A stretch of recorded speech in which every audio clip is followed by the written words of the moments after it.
전능하사 천지를 만드신 하나님 아버지를 내가 믿사오며 그 외아들 우리 주 예수 그리스도를 믿사오니 이는 성령으로 잉태하사 동정녀 마리아에게 나시고 본디오 빌라도에게 고난을 받으사 십자가에 못 박혀 죽으시고 장사한 지 사흘 만에 죽은 자 가운데서 다시 살아나시며 하늘에 오르사 전능하신 하나님 우편에 앉아 계시다가 저리로서 산자와 죽은 자를 심판하러 오시리라. 성령을 믿사오며 거룩한 공예와 성도가 서로 교통하는 것과 죄를 사하여 주시는 것과 몸이 다시 사는 것과 영원히 사는 것을 믿사옵나이다. 아멘. 우리 다 같이 하나님의 부르심이라는 찬양곡을 함께 부릅니다.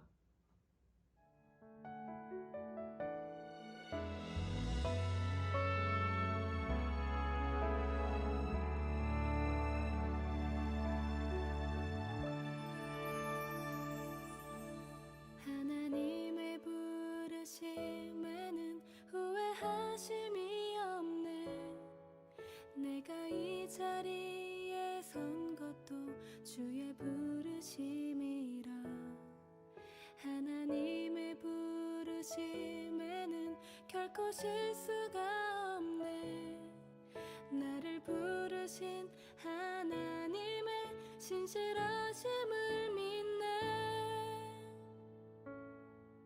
작은 나를 부르신 뜻을 나는 알 수 없지만 오직 감사와 순종으로 주의 길을 가리라.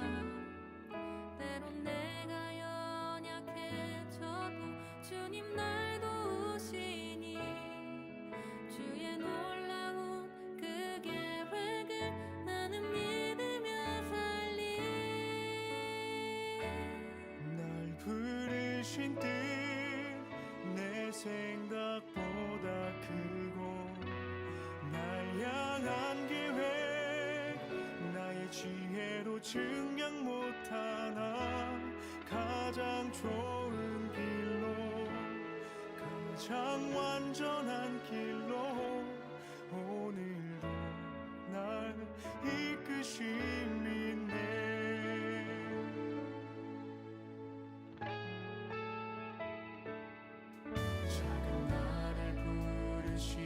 뜻은 나는 알 수 없지만 오직 감사와 순종으로 주의 길을 가리라.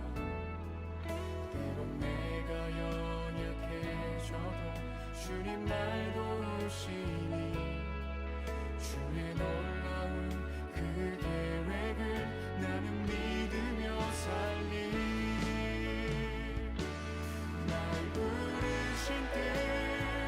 내 생각보다 크고 날 향한 계획 나의 지혜로 증명 못하나 가장 좋은 길로 가장 완전한 길로 오늘도 날 이끄심이네.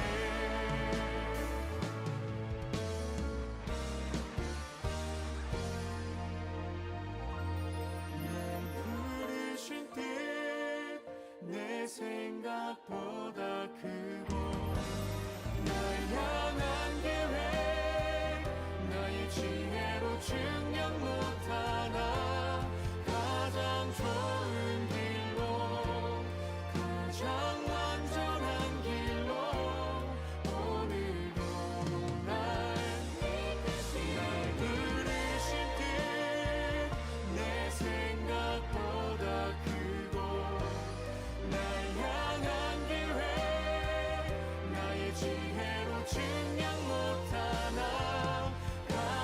좋은 길로 가장 완전한 길로 오늘도 날 이끄심이네.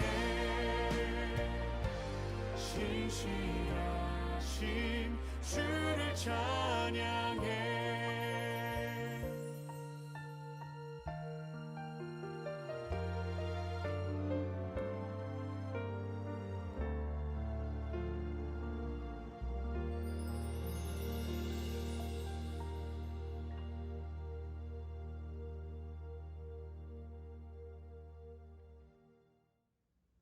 오늘 함께 나눌 하나님의 말씀은 창세기 12장 1절부터 4절까지 말씀입니다.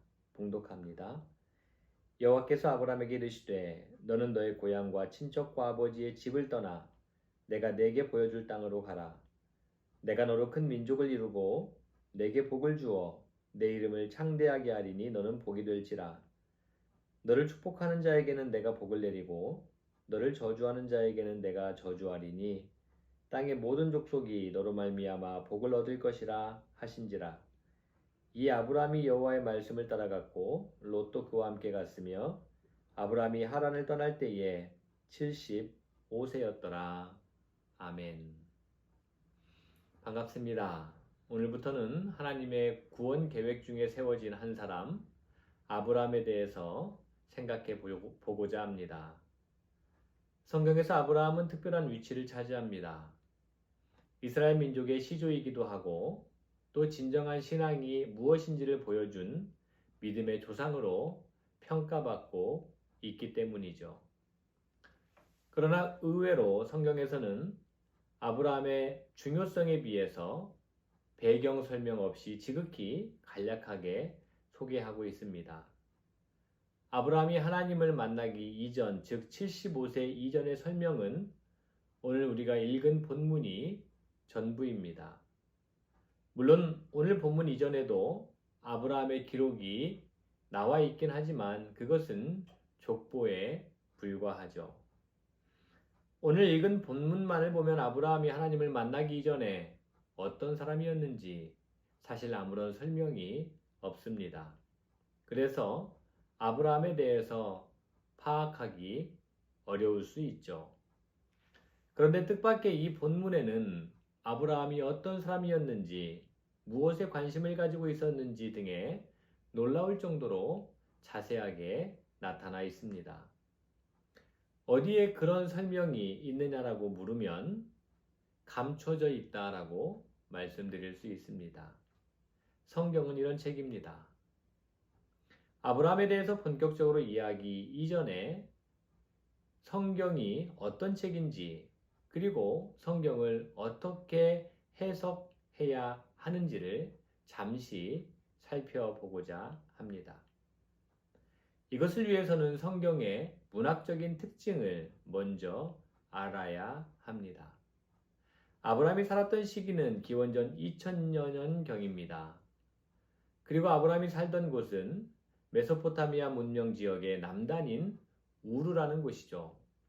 지금 이라크의 바스라 지역이라고 할 수 있습니다. 기원전 2000년경에는 문자가 있긴 있었지만 기록과 보관이 쉽지 않았습니다. 그래서 주로 기억에 의존하는 구전을 사용했죠. 따라서 성경의 내용들도 마찬가지로 대부분 오랜 기간 구전으로 전해지다가 후대의 기록으로 남게 되었죠. 율법서라고 하는 창세기, 출애굽기, 레위기, 민수기, 신명기의 내용들도 이처럼 구전으로 이어지다가 온대 성경으로 기록되고 편집되기까지는 실로 1000년 이상의 시간이 지난 뒤였습니다. 이렇게 긴 시간 동안 그 많은 내용이 구전으로 정확하게 전달되었다는 사실이 참으로 믿기 어려울 만큼 놀라운 일입니다. 이스라엘 민족의 위대함이라고 인정하지 않을래야 않을 수가 없습니다. 고대 이스라엘 사람들은 신앙과 관련된 전승을 대단히 귀중하게 여겼기 때문에 문자대로 정확하게 전승하려고 했습니다. 그 결과 자연스럽게 암기하기 편리하도록 문장이 운율의 형태를 갖게 되었고 또 압축될 수밖에 없었죠. 이러한 역사적인 배경 때문에 성경 본문은 많은 음패와 그리고 함축과 암시 등의 특징을 보입니다. 이것은 마치 오늘날의 시 혹은 추상화 이런 것과 유사한 성격을 지니고 있다라고 보면 됩니다. 자, 이처럼 성경은 역사 속에서 은폐와 함축과 암시의 방식으로 쓰여질 수밖에 없었는데 이러한 방식으로 아브라함이 어떤 사람이었는지를 오늘 본문을 통해서 보려고 합니다. 오늘 본문 중에 하나님께서는 아브라함에게 매우 놀라운 말씀을 하십니다. 앞서 읽어드린 말씀 가운데 2절, 3절 말씀을 제가 다시 한번 봉독하겠습니다. 내가 너로 큰 민족을 이루고 내게 복을 주어 내 이름을 창대하게 하리니 너는 복이 될지라. 너를 축복하는 자에게는 내가 복을 내리고 너를 저주하는 자에게는 내가 저주하리니 땅의 모든 족속이 너로 말미암아 복을 얻을 것이라 하신지라. 하나님께서 아브라함에게 뭐라 말씀하시냐면 복이 될 것이고 그리고 땅의 모든 족속이 아브라함으로 말미암아 복을 얻게 될 것이다. 복을 얻을 것이다 라고 말씀하십니다. 하나님께서 아브라함에게 왜 이런 말씀을 하셨을까요? 흔히 생각하는 대로 하나님께서 아브라함을 선택하시고 그리고 예정하시고 일방적으로 그에게 명령하신 것일까요? 그렇다면 하나님께서 왜 아브라함을 예정하시고 선택하셨을까요? 이것은 전적으로 하나님의 주권에 속하기 때문에 우리는 알 수도 없고 또 물어서도 안 되는 그러한 불가침의 성역인가요? 그럴 수 없습니다. 아닙니다. 온 우주 만물을 창조하신 하나님은 어떤 경우에도 편파적으로 그리고 차별하시는 분이 아니기 때문이죠. 하나님께서 만드신 이 세상에는 많은 법들이 있습니다. 그 가운데는 인과율이라는 법이 있죠. 원인이 없는 결과란 있을 수 없는 그런 법입니다. 따라서 결과에 대해서 묻고 또 물어야 하겠죠. 하나님께서 왜 아브라함에게 이런 말씀을 하셨는지, 그 원인이 무엇인지, 본문 속에서 어떻게 알 수 있는지 찾아보면서 묻고 또 물어야 합니다. 그런데 의외로 하나님께서는 아브라함에게 이런 말씀을 하신 이유를 다음의 구절에서 찾을 수 있습니다. 땅의 모든 족속이 너로 말미암아 복을 얻을 것이니라. 은폐와 함축과 암시의 방식으로 이 구절은 우리에게 말합니다. 그래서 언뜻 보기에는 하나님께서 아브라함을 택하신 원인을 발견할 수 없습니다. 그런데 이렇게 한번 생각해 봅시다. 왜 하나님께서 아브라함에게 땅의 모든 사람들이 너를 통해 복을 받으리라 라고 하셨을까? 아브라함이 평소에 이와 관련된 생각과 관심이 조금도 전혀 없었는데 하나님께서 아브라함에게 이런 말씀을 하셨을까요? 아니죠. 지극히 상식적인 얘기입니다. 사람끼리도 서로 관심사가 같아야 소통이 되고 가까워지는 법이죠. 관심과 취미가 다르면 친구가 될 수 없습니다. 따라서 이 말씀은 아브라함의 생각과 관심이 하나님과 비슷했다라는 뜻이 됩니다. 이것을 근거로 이 본문을 해석하면 아브라함은 평소에 세상의 모든 사람들이 행복하게 잘 살기를 바랐을 뿐만 아니라 어떻게 하면 모든 사람들이 복된 삶을 살 수 있을까 하고 많이 생각하고 또 고민하고 있었고 무엇보다 이것은 하나님의 관심사하고 똑같기 때문에 하나님께서 아브라함에게 그런 말씀을 하셨다라는 결론을 얻을 수 있습니다.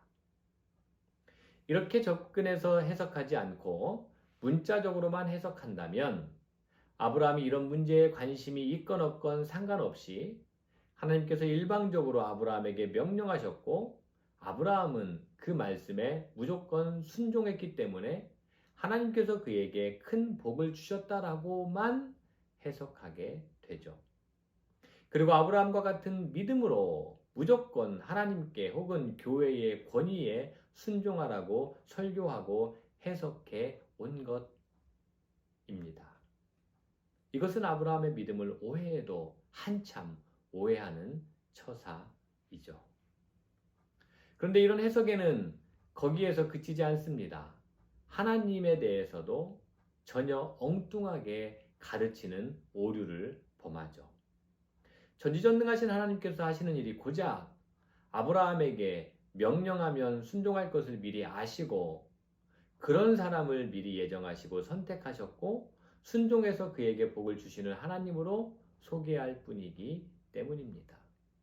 많은 경우에 교회에서는 이런 식으로 해석해 왔고 해석하고 있다는 것을 부인하지 않을 수 없습니다. 그래서 아브라함의 이야기는 하나님의 명령, 아브라함의 순종, 그리고 이어지는 축복, 이것을 강조하면서 아브라함과 같은 믿음을 여러분도 가져야 한다라고 해 왔습니다. 여러분, 성경의 하나님이 참 하나님이시라면 그 하나님께서 하시는 일이 겨우 이런 수준일까요? 시키는 대로 복종하기만을 바라시는 그런 하나님이시라면 당신의 형상과 모양을 따라서 사람을 만드실 이유가 과연 있을까요? 로봇을 만들면 되는 것이죠. 그분이 정말로 하나님이시라면 사람과의 관계가 명령, 복종의 기계적인 관계가 아니라 사랑에 기초한 인격적인 관계이기를 원하실 것입니다. 따라서 하나님은 인격적인 관계로 하나님의 관심사와 하나님의 마음과 하나님의 뜻과 동일한 것을 똑같이 꿈꾸고 그렇게 염원하고 그렇게 살아가려는 아브라함을 하나님은 부르지 않으실 수 없으셨던 것이죠. 여러분, 아브라함에 대해서 오늘은 여기까지 정리하려고 합니다.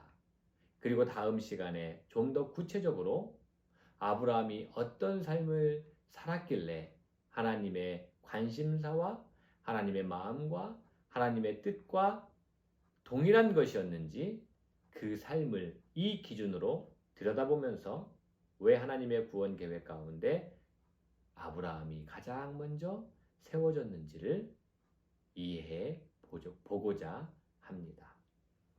오늘 말씀을 들은 여러분들도 이후에 12장부터 이어지는 아브라함에 관련된 말씀을 읽으면서 다음 시간에 이어질 아브라함을 택하신 이유를 말씀 속에서 함께 묻고 또 물으며 찾아보기를 권합니다. 주님 가르쳐 주신 기도하시고 창세기 17번째 시간을 마치도록 하겠습니다. 하늘에 계신 우리 아버지여, 이름이 거룩히 여김을 받으시오며 나라가 임하시오며 뜻이 하늘에서 이루어진 것 같이 땅에서도 이루어지이다. 오늘 우리에게 일용할 양식을 주시옵고 우리가 우리에게 죄 지은 자를 사하여 준 것 같이 우리 죄를 사하여 주시옵고 우리를 시험에 들게 하지 마옵시고 다만 악에서 구하시옵소서. 나라와 권세와 영광이 아버지께 영원히 있사옵나이다. 아멘.